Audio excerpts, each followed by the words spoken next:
बिस्मिल्लाहिर्रहमानिर्रहीम। अस्सलाम वालेकुम नाज़रीन, आप यूट्यूब चैनल देख रहे हैं। मैं इमरान ख़ान हूँ।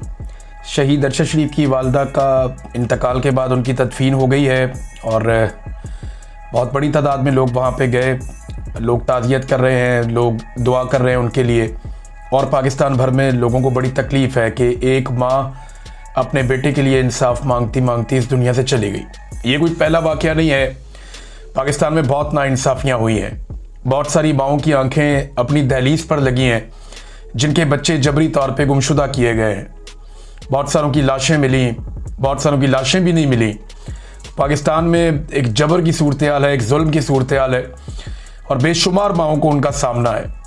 शहीद अरशद शरीफ की वालदा बड़ी बाहिम्मत खातून थी, हम सब के लिए माँओं की तरह थी। उन्होंने हम सबको बड़ी हिम्मत दी, बड़ा प्यार दिया, हौसला दिया और हमेशा ये कहा कि मेरे बेटे के लिए आवाज़ उठाते रहना। तो इंशाल्लाह हम हमेशा आवाज़ उठाते रहेंगे, कोशिश करते रहेंगे कि जो इंसाफ उन्हें अपनी ज़िंदगी में देखना नसीब नहीं हुआ वो इंसाफ हम लेने की कोशिश करेंगे। पाकिस्तान तहरीक इंसाफ की लीडरशिप शहीद अरशद शरीफ को या उनकी सहाफ़त को अक्सर वो उसका तस्करा करते हैं, उस पर बात करते रहते हैं।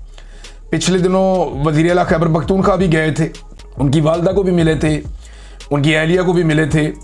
लेकिन अफसोस का मुकाम है, मुझे कुछ सहाफ़ी उन्होंने बताया जी कि इस्लामाबाद में या वहाँ मौजूद होने के बावजूद तहरीक इंसाफ के बहुत सारे लीडर्स या कोई भी जो है वो ख़ास आदमी तहरीक इंसाफ का या कोई लीडर वहाँ नमाज जनाजा में नहीं पहुँचा। इस बात का हमें दुख है, तकलीफ़ है। शहीद अरशद शरीफ के हवाले से वो हमेशा बात करते हैं, तो उन्हें जाना चाहिए था। ये एक ऐसी माँ है जिसने बड़ी कोशिश की इंसाफ के लिए, लेकिन बदकिस्मती उन्हें उनकी ज़िंदगी में इंसाफ नहीं मिला।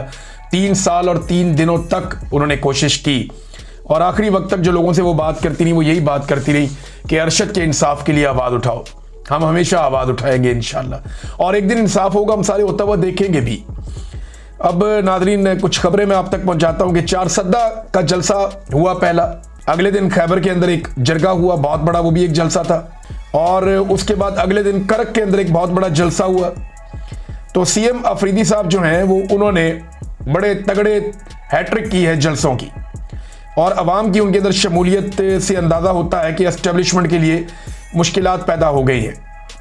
यानी पहले धमकी लगाई गई कि इसको हम आने नहीं देंगे और हम इसको वज़ीर आला नहीं बनने देंगे, हमें ऐसी सूबाई हुकूमत ही कबूल नहीं है, ये भी कहा गया। तो DGISPR को खुद भेजा गया पेशावर, उन्होंने जाके बड़े सख्त अल्फाज इस्तेमाल किए।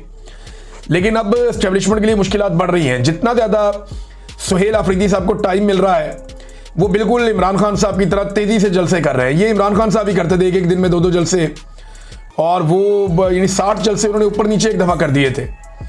तो उनका तो रिकॉर्ड शायद पाकिस्तान में कोई तोड़ भी ना सके। लेकिन सुहेल अफरीदी ने बड़े तूफ़ानी किस्म के जलसे किए, बहुत बड़ी तादाद में लोग वहाँ पर आए। तो इससे एक बात तो वाज़ेह होती जा रही है कि वक्त गुजरने के साथ साथ वो मोमेंटम पकड़ रहे हैं। जब मोमेंटम उनके हाथ में आ जाएगा और खैबर पख्तूनख्वा पूरी तरह खड़ा हो जाएगा तो फिर उसके बाद उन्हें हटाना मुमकिन नहीं रहेगा। ये एस्टेब्लिशमेंट उसके बाद उन्हें हटाने की कोशिश करेगी भी तो नहीं कर पाएगी। वजह यह है कि लोग बहुत बड़ी तादाद में फिर रिएक्शन देंगे और ये जो एक ताल्लुक है वो इस सीएम के साथ अवाम का बनता चला जाएगा। अब ऐसा लगता है कि सुहेल अफरीदी की मुलाकात करवा दी जाएगी इमरान खान साहब से।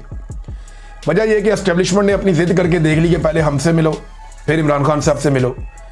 लेकिन उन्होंने कहा जी मैं तो इमरान खान से मिलूंगा और इमरान खान मुझे कहेगा तो मैं आपको मिलूंगा, वरना मैं नहीं मिलूंगा। और वो इमरान खान साहब के हुक्म के खिलाफ जाने के लिए अभी तक तो राजी नहीं है सुहेल अफरीदी कि बिल्कुल इमरान खान साहब के फार्मूले पे मैंने चलना है, जो वो कहेंगे उसके मुताबिक चलूंगा। उन्होंने मुझे वज़ीर आला खैबर पख्तूनख्वा बनाया, ये सुहेल अफरीदी की सोच है। अब ये सोच एस्टेब्लिशमेंट के लिए खतरनाक है। लेकिन अब जो उन्होंने शो ऑफ पावर किया है, मेरे ख्याल में अब उन्हें मुलाकात करवा दी जाएगी। और कुछ ऐसी खबरें आ भी रही हैं, राना सनाउल्लाह साहब ने भी कहा कि पीर को या मंगल को यानी आज या कल के दिन में सुहेल अफरीदी साहब की मुलाकात हो सकती है इमरान खान साहब से। तो ये बड़ा पॉजिटिव है अगर ये मुलाकात हो जाती है तो।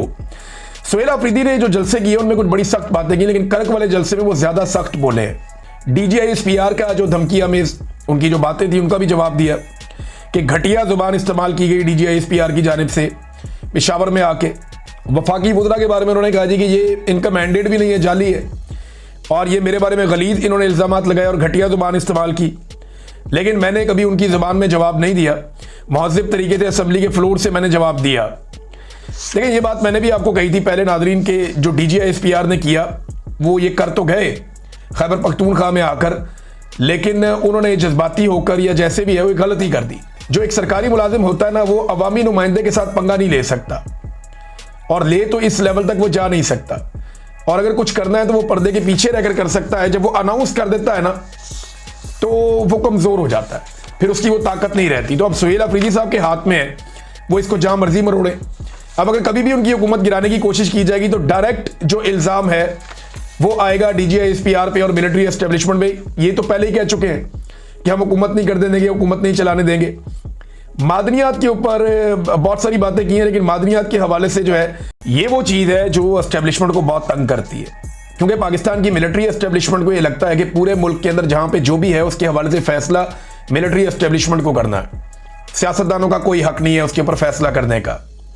कौन सी मादनियात कहां जाएंगी, किस कंपनी को दी जाएंगी, कौन निकालेगा, कहां पहुंचेगी, किसको बेची जाएंगी, ये फैसला नॉर्मली पाकिस्तान की मिलिट्री एस्टेब्लिशमेंट अपने हाथ में रखती है। यानी अगर बलूचिस्तान से गैस निकलती है तो किन इलाकों में दी जाएगी, कहां प्रायोरिटी रखनी है, ये फैसला एस्टेब्लिशमेंट अपने हाथों में रखती है। DGISPR की बात आपको याद होगी, उन्होंने जहेज वाली बात की थी इन कुदरती वसाइल को लेकर कि जहेज में तो नहीं लाए, ये तो कौम के है। तो वो एक्चुअली ये वो रद्द-ए-अमल था कि मिलिट्री एस्टेब्लिशमेंट हमेशा ये समझती है कि पाकिस्तान के अंदर जहां जहां जो जो मादनियात पड़ी है उनका क्या करना है, ये फैसला मिलिट्री एस्टेब्लिशमेंट ने करना है, कोई अवामी हुकूमत इसका फैसला नहीं करेगी। उनके दिमाग में ये है। लेकिन सुहेल अफरीदी ने खुलकर चैलेंज कर दिया और साफ बात कर दी कि मादनियात पे जो खैबर पख्तूनख्वा की मादनियात हैं वो वहां की आवाम का हक है, वही फैसला करेंगे किसको देने और किसको नहीं देने। तो ये बड़ी चुभती हुई बात है जो एस्टेब्लिशमेंट तक पहुंची है। डी चौक जाने के हवाले से भी अब फैसला पाकिस्तान तहरीक इंसाफ हो सकता है करे आने वाले दिनों में, क्योंकि दो हिकमत अमली हैं जिन पे आजकल बात हो रही है। एक ये कि इस्लामाबाद की जानिब बढ़ा जाए, दूसरा ये है कि तमाम रास्ते बंद कर दिए जाएं, शराहें बंद कर दी जाएं और पूरे मुल्क के अंदर एहतजाज किया जाए। लेकिन उससे पहले एक मोमेंटम बनाया जाएगा और इस वक्त मोमेंटम बनने के ऊपर काम जारी है जो हम देख रहे हैं। तक इतना ही, अपना ख्याल रखिएगा, अपने इस चैनल का भी। अल्लाह हाफिज़।